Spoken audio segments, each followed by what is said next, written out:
Hey there, guys. Sorry I'm not with you. Like I told you yesterday, my mother is retiring today, so I am spending the day with her. Goal for the day, three things. One, I want you to get out your unit intention and reflection sheet.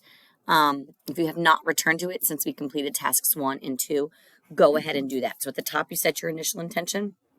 And then there's a section that says, how did you think you did on task 1? How did you think you did on task 2? If you have not completed those, please take time to do that since those things are probably a little fresh. We've got 3 more tasks to do.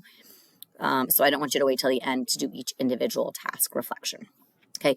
When you're finished with that, what you're going to do is you're going to finish watching the rest of this video. So pause, do that, and then come back and start the video when you're done. At the very end of this video, once you are finished, then you're going to preview task 3 if you've got the time. And if you are interested, they are all up there. Okay, so with that, let us get into the topic for today. Today, we are going to look at interest groups. Alex Tocqueville once said, in no country of the world has the principle of association been more successfully used than in America. Okay, you obviously don't need that quote. But again, the purpose of an interest group is for groups of Americans that have similar views to work together to influence policy. Okay, and we do have, 4 different interest groups, 2 conservative, 2 liberal within our class simulation. So with that, I do want to talk about what is the difference between a political party and an interest group. We just finished talking about political parties, so I think that it's important to recognize the difference because they are similar, right? Both of them do want to influence things, but it's what is like the primary goal if they were determining their primary goals. So if we look at a political party, typically political parties have a much broader issue platform, meaning political parties are worried about economics and they are worried about social issues and they are worried about the environment or businesses, right? They have like tons and tons of different topics that they have opinions on. An interest group, on the other hand, typically has a more narrow scope, more specific. So if you look at the interest groups that are represented in our simulation, we have the National Rifle Association, right? The NRA. We have Reproductive Freedom for All. We have SEIU. And for some reason, I can't remember our fourth interest group right now. So I'm sorry. Chamber of Commerce, I think. Maybe the Chamber of Commerce, yes. Right, each one of those has a specific area, right? So typically interest groups are more narrow in scope than political parties. However, the big difference, and this is how you can tell the difference, political parties work through the electoral process always. The goal is to get people elected. I always say political parties get the butt in the seat. They want the person in the job, okay? An interest group does want to get certain people elected, but that's not the ultimate goal. The ultimate goal of an interest group is to influence policy. They do this through supporting candidates, right, and the election process, but it is not the only thing that they do. Okay, so make sure that you understand these 2 key differences. Political parties, but in the seat, broad issue platform. Interest group, influence policy, much more narrow issue platform. Okay, so with that, let's talk about some of the strategies that an interest group does to do that, to influence policy. So I think it's important to note, right, we have 3 branches of government.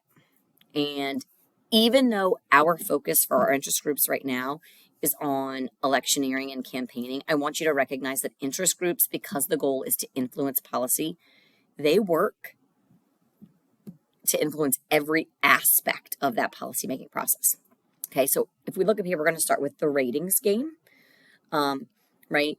And this is when they look at the voting records, right? So how have our government officials been voting? And they publicize this and they rank them. And they say, hey, American people, look how so-and-so voted on this last piece of policy. You should advocate for them or throw them out or whatever the case might be. But they actually look at what have our government officials been doing and how do those things align with what the perspective is of the interest group. Okay, so ratings game. Another one is lobbying. And if you want to write down, this is through the legislative branch, right? If you want to put legislative influence, that's what lobbying does. When interest groups are lobbying, they directly try to persuade lawmakers of policy. They can do this by interacting and talking to them and asking them. They also testify at congressional committees. When we get to our Congress project unit, we actually will simulate a congressional committee, and some of you will serve as interest groups who are testifying before a congressional committee with lots of factual-based information, okay?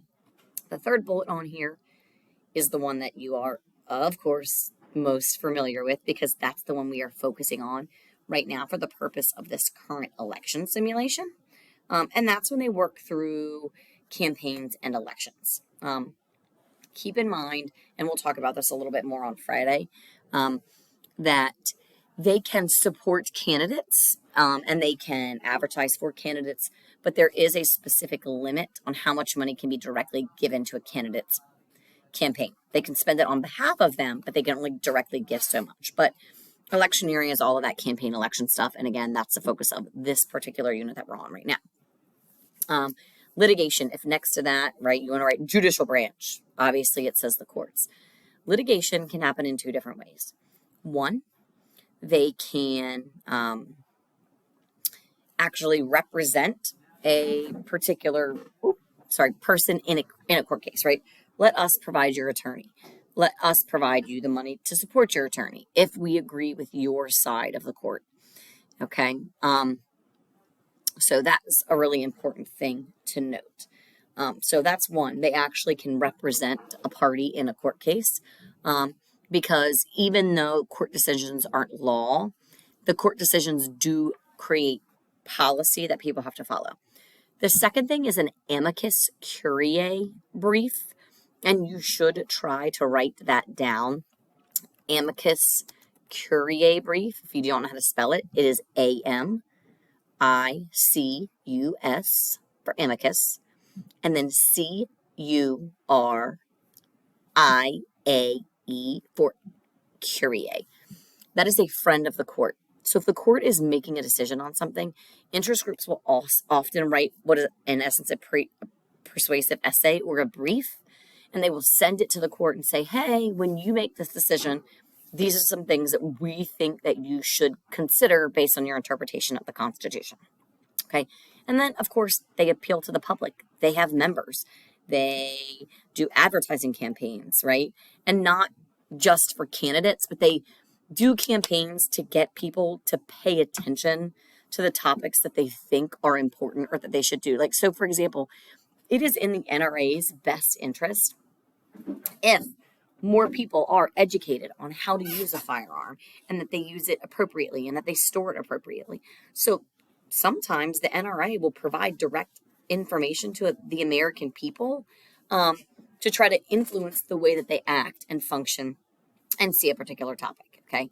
In the end, depending on how big an interest group is, how strong the members of that group are, and how much money they have, is going to determine which of these tools or tactics that they can use and how effective that they are. Again, when we get to our Congress unit, we're going to look real specifically at that lobbying piece. And then when we get to our very, very last unit at the end of the year called Government in Action, you guys are going to actually have the chance to determine which of these methods you think would be best for particular interest groups. All right, so we will come back to this full circle, I promise. All right, so now the question is, are interest groups good? There's a series of different perspectives, like, oh, they've got too much money, or yes, they're groups of people and they have the right to group together and share, and then we're protected under that with the First Amendment and all of those different types of things. Okay. 3 theories that you need to know for our purpose, very much term-based. Elitist theory is that interest groups are bad. Okay, you can write bad next to that if you want. Interest groups are bad, and that they really only provide the voice of the elite people or the people already with some group of power and not for your average American citizen. So that's not really good. Hyperpluralist also suggests a bad perspective of interest groups, and it says we've got too many groups. It's too much division, too much chaos, and it doesn't really allow the government to focus and get things done in the best interest of the American people. Okay, right, so just too much. Government officials are trying to please too many people that they're not able to really get the stuff done that they want to get done. The last theory that I have up here is actually a positive one. It is pluralist. And it is the idea that these competing interest groups do provide a place for people to participate, to feel connected, to feel linked to the government, to feel heard. And therefore, it's really important for getting stuff done, but also in providing a sense of efficacy or effect to the American people. All right, let's rock this out. We got one more slide of notes and then one quick government text review thing, and then we're going to get back at it. Okay, so why do we have interest groups? What are some of these benefits that we've got? Right, one, there is strengths in numbers and money. I wrote this word PAC up here. That's one of your terms. It stands for Political Action Committee. Political action committees are groups of groups that form together for the sole purpose of electioneering and raising money for campaign purposes. So that first one really is kind of related to that. But again, obviously, one voice does matter, but one voice is much better when it's linked with a whole bunch of other voices that are similar, okay? It provides diversity in American culture. You can pretty much find an interest group for anything that you want. Look it up. You'll find it. Again, we only have 4 in our in-class simulation, but there are so many. Or if you want, if you look in my classroom, right now I have a car on the wall called the Ideal Mobile. And the Ideal Mobile has different bumper stickers that my first period AP Govers created. Feel free to take a look at them. Okay. Right. Another thing is they have the ability to influence multiple levels and branches of policymaking. Right. We've got local government, state government, national government, interest groups influence all of these.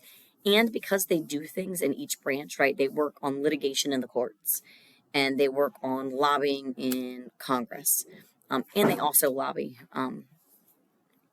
the executive branch. We see that influence that citizens have the ability to have in a lot of different areas, right? Again, that last one, linkage institution. It can provide a space for Americans to feel like they are connected. Again, that idea that there's more levels, more branches, more things in which to connect with, okay? Again, you can always go back, rewind the video, access the lecture slides. I want to end today's lesson talking about Federalist number 10 and just asking you to think about your perspective, right? In our very first unit, we talked about the fact that Federalist number 10 defended the U.S. government, and it said that a large republic was the best way to limit the effects of faction. So if we look back at this quote, among the numerous advantages promised by a well-constructed union, none deserves to be more accurately developed than its tendency to break and to control the violence of faction. The inference to which we are brought is that the causes of faction cannot be removed, and that the relief is only to be sought in the means of controlling its effects, right? So again, I just want you to kind of think, do we think that our government does a good job in this big, huge republic controlling the negative effects of faction? Can't get rid of them, but do we think that we are appropriately controlling them? And that is a complete decision you can make on your own. All right. Oh my goodness, I totally lied. There is one more. Criticisms and interest groups. I'm a mess, even in a video lesson. Okay. Again, I verbally said these, but I didn't give them to you on a slide. So here they are, right? What are some of those negatives? Some people really just argue that there's way too much money in interest groups that is for the elite and not the individual people. Again, you have to make the call on what you feel about that. Okay. Without a doubt. Okay. Too much money, too much influence in public opinion and policy and elections. All right. With that, I do have a couple more things that I need you guys to look at for me. But I want you to take a break. Okay. Stand up, stretch in your seat a little bit, stretch, and then watch the second lecture video. All right. We will talk later.